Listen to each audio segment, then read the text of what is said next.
Hey guys, Dougie Douglas here, back with another video. In today's video, I'm going to be installing a catch can on my 2011 Camaro, called Sterlin.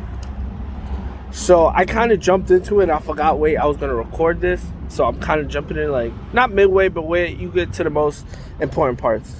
So the part I'm up to now, camera for you is, so I already got the tubes out. So if you need to know, the tip of this tube right here, it's gonna be one of those that has a clip, and you just pull it to the side. It's gonna be plugged in right here on this nipple. You literally pull it to, turn it clockwise a little bit, and it's kind of spring loaded in a sense, and then you pull it up off the nipple. Honestly, I replaced the nipple itself because due to the fact the old one, it was really, I'll show y'all real quick.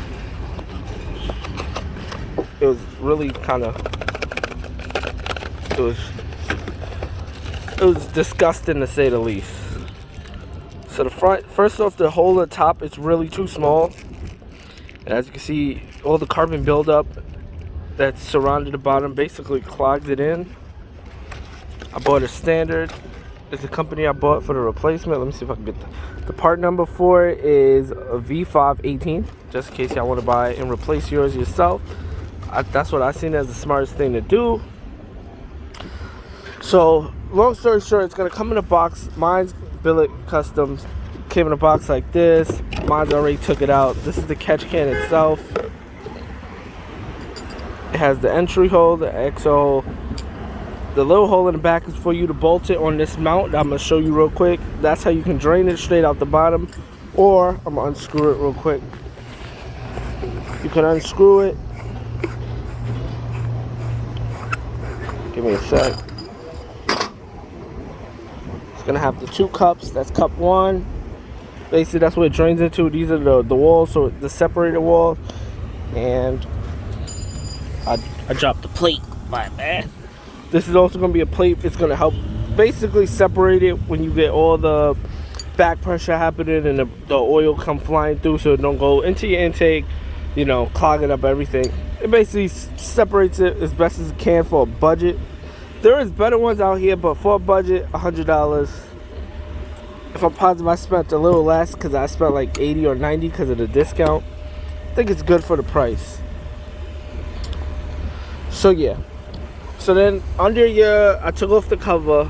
Under the cover, even if you have an LFX engine, mine's the LLT because it's 2010, 2011, you're gonna have this right here. And to take it off, there's two bolts. There's a top bolt and a locking bolt right there. Literally, all you gotta do is you have something to hold this bolt steady, so you can just use 210 ratchets. And then you unscrew this one. And then once you do that, make sure this bolt don't fall, because if you lose it, you lose it. And then after that, you just put this in between it and then you bolt it back up, as you can see. Just hold it steady. And then you have this hole. This is where it's gonna bolt into the catch can itself. So I'm gonna show you that real quick. And for you to do that, you need an Allen key. If I'm positive, it's 536. I could be wrong.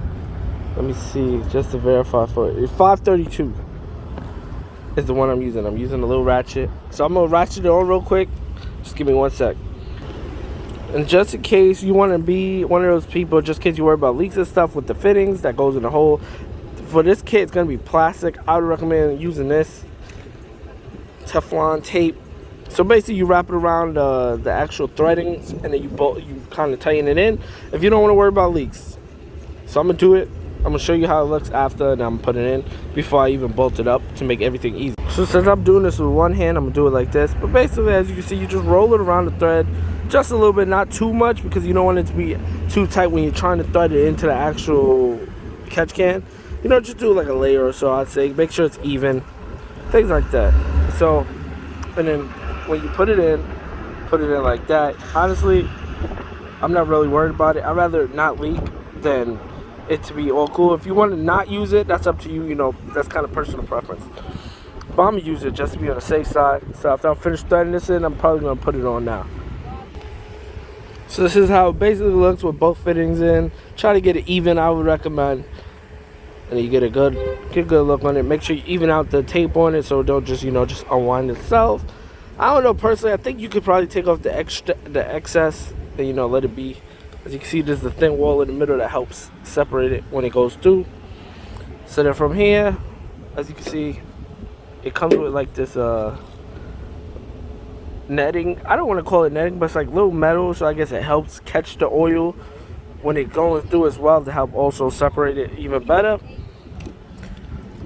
So what I'm going to do is I'm going to put a little bit inside the actual can itself, space it out so it can take up a lot of space, because then if you're going to empty it, you just turn this, and so all the liquid will come out. So the liquid would actually collect at the bottom. And then I'm going to put a little bit inside here as well to help with it. And since it's netting, you space it out a little bit, it's not going to clog up the air restriction. So you don't have to worry about like back pressure problems. So I'm going to do that now. And then hopefully I'm going to just get it mounted on. And then next is we got to work with is going to be the tubes. So the way personally I'm going to set mine up is I'm going to put a little bit here. I have it circled out.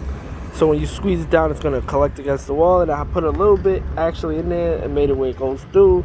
So you get the best collection possible, in my opinion. Because at the end of the day, all the pressure and stuff, it's not only going to be flowing through it. The easiest path is most likely going to be flowing through. But as well as it's going to, let's be honest, it's going to flow through the whole can because it's a closed system. And then you put the grate separator in between. So it's going to go on top to push this down, and I'll turn that on, and I'll show you how it looks. One thing that I also thought was cool about this product is it has like I don't know if you would consider like a little gasket, like rubber, that goes around, that when you seal it, it has like that extra sealant, so it's not just on a metal sealant. It actually has that rubber in the middle to help seal it off. I thought that was pretty cool.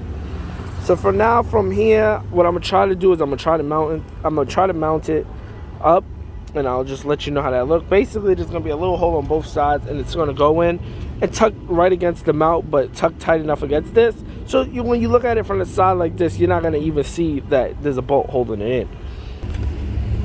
So I just got it on.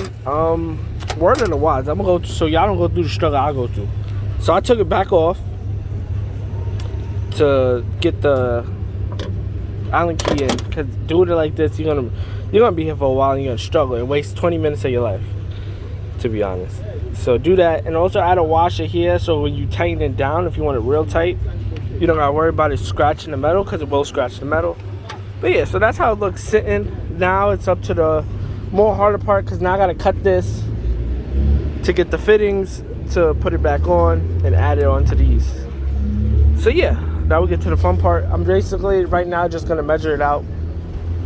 So I might cut it at this straightaway right here, just so it's straight, and see if the tubes work. So I'm gonna measure it out, and I'll let y'all know what I get. So your best friend when it comes to cutting the tube, as well as cutting, as you can see, I cut the plastic. I cut the plastic tube off. It's a straight, even cut. Best tube friend is gonna be this. Basically cuts around, so tubes and pipes and things like that, and you can tighten it as you go. This is gonna be your best friend. That's what I use. And the fittings they give you, you gotta use a Phillips. I'm gonna use a tiny flathead, but it's gonna do the same thing. You're just gonna tighten it around it.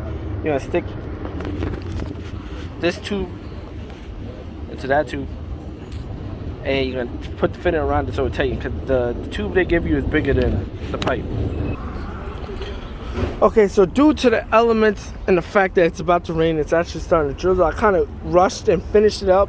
So as you can see, it's fitting right there, then made it go across like that. Fit it right here.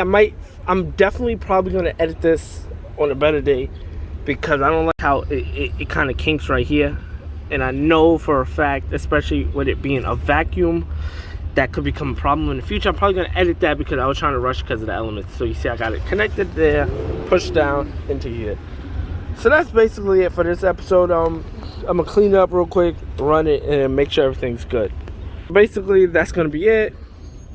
Thank you for watching another video. Like, comment, subscribe if you like seeing stuff like this.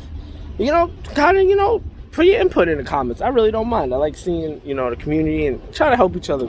A lot of people, we need that in today's age. So yeah, like, comment, subscribe. Thank you for watching.